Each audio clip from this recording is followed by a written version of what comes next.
আসসালামু আলাইকুম।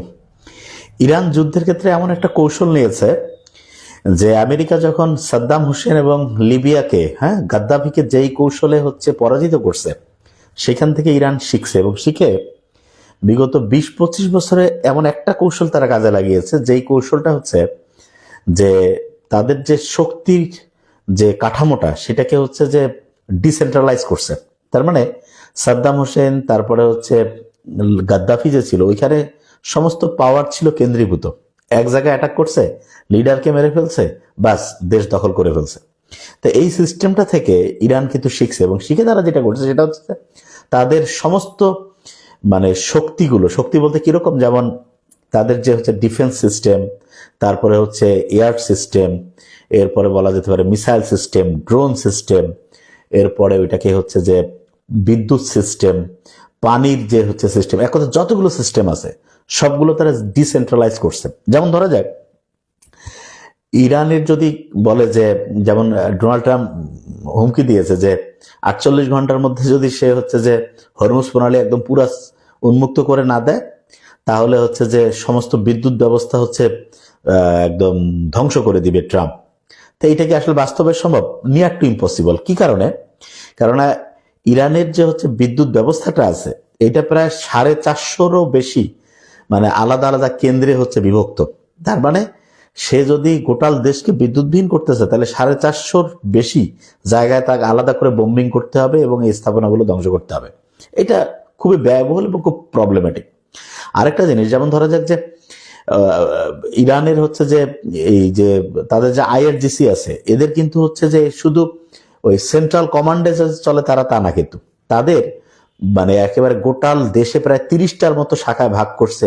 ওগুলোর ছোট ছোট বিভিন্ন গ্রুপ আছে এবং প্রত্যেকটা নিজস্ব সিস্টেমে কাজ করতে পারে।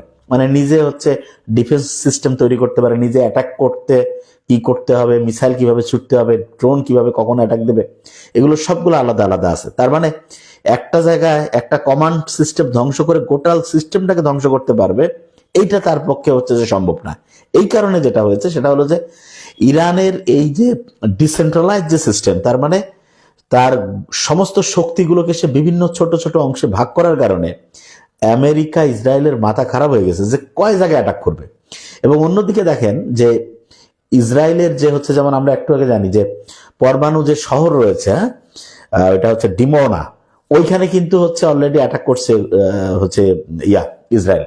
আর কি বলে এটাকে, ইসরায়েলের যে ডিমোনা শহরে অ্যাটাক করছে ইরান, এবং করে এমন ধ্বংসযজ্ঞ চালিয়েছে যে সেখানে যে বলা যেতে পারে যদি ইরান চাইতো তাহলে হতাহত তো অনেক হয়েছে, এটা আরো ব্যাপক ক্ষয়ক্ষতি করতে পারতো। তো এটা একটা জাস্ট ইশারা দিয়েছে।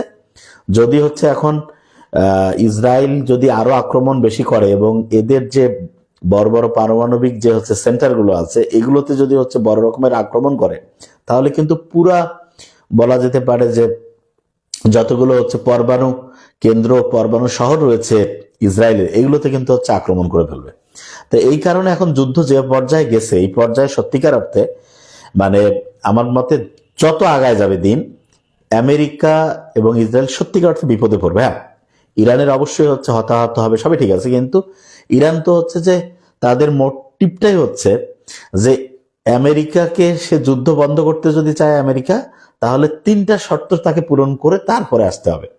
এক নম্বরে যে ভবিষ্যতে আর কোনো আক্রমণ করতে পারবে না এটা আমেরিকা, এই একেবারে একটা বড় গ্যারান্টি লাগবে। 2 নম্বরে যতগুলো যে এই যে আমেরিকান যে বেস আছে মিডল ইস্টে, সবগুলো গোটায় ফেলতে হবে।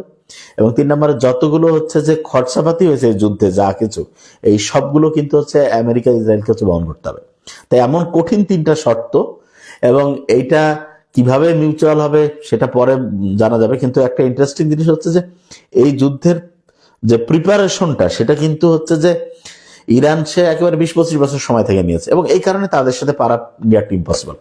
তা আমার মনে হয় সামনে দিন যত আগায় যাবে, আমরা দেখতে পাবো যে এটা দুই পক্ষই হয়তো ধ্বংসযজ্ঞ চালাবে, তবে এটা নিশ্চিত বোঝা যাচ্ছে যে আলটিমেটলি ইরানের সাথে যে আমেরিকা এবং ইসরায়েলের পরাজয় হবে। কেননা ইরানকে যে যদি সবগুলো আলাদা আলাদা করে ধ্বংস করতে চায়, তার আগেই দেখা যাবে যে ইরানে তাদের বড় বড় সেন্টারগুলো, যেগুলো ইসরায়েলের মধ্যে আছে এবং মধ্যপ্রাচ্যে যে বেসগুলো আছে ওইটা হচ্ছে যে আমেরিকার, সেগুলোতে অ্যাটাক করে বিশাল ধ্বংসযজ্ঞ চালাবে।